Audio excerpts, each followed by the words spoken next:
कथा पर कि शिवजी के गले में पड़ा हुआ रुद्राक्ष विश्व का कल्याण कैसे करता।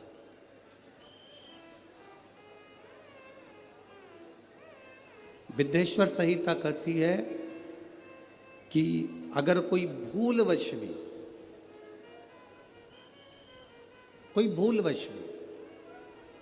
अगर शंकर भगवान की कथा को श्रवण कर कर निकल कर जा रहा है और उसके शरीर से छूकर हवा वायु जो चलती है,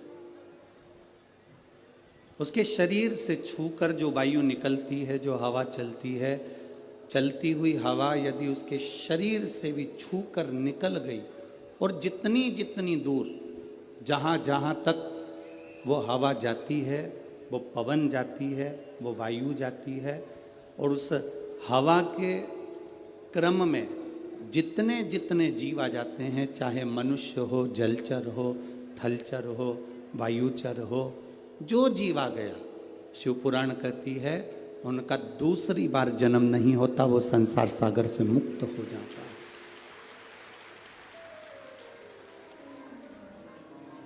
वो संसार सागर से मुक्त हो गया।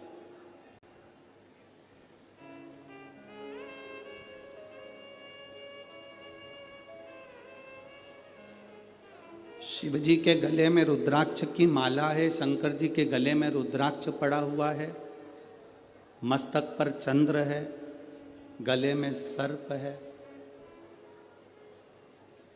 मृगछाला पहने हुए हैं। ये मेरे बाबा ने जितना जितना स्वरूप बनाया है, मेरे बाबा जितना जितना श्रृंगार ये करे हैं, ये संपूर्ण जगत के उद्धार के लिए करे।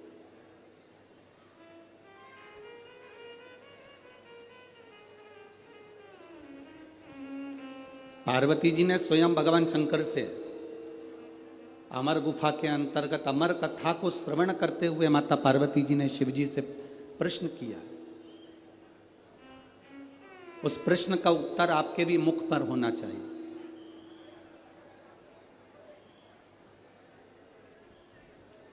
उस प्रश्न का उत्तर आपकी भी जिंदगी में होना चाहिए।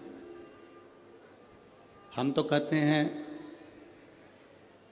अगर आमदार माननीय मोहन गोपाल राव जी मते जी ने, सो सविता मोहन जी मते जी ने, अगर ये आमदार जी की पूरी मित्र मंडली ने अगर ये कथा करवाई है, तो उस कथा का सार तत्व ही यही है जो इस कथा के रस को जान गया।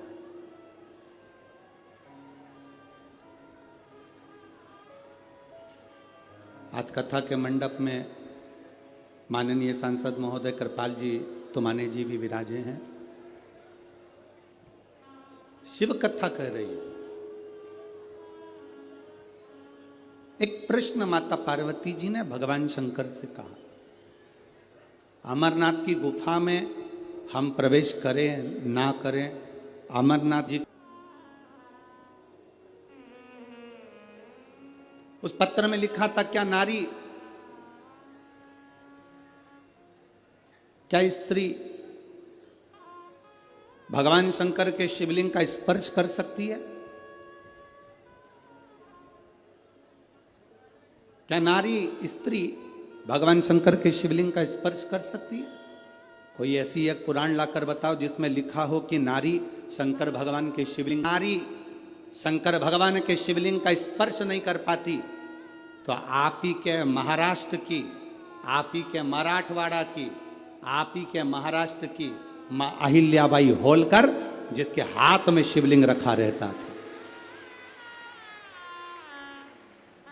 आप ही के मराठवाड़ा की, आप ही के महाराष्ट्र की मां अहिल्याबाई होलकर, जिनके हाथ में हमेशा शिवलिंग रखा हुआ था। दुख की घड़ी आती थी, कष्ट की घड़ी आती थी, माता अहिल्याबाई होलकर अकेली जब पड़ गई घर में,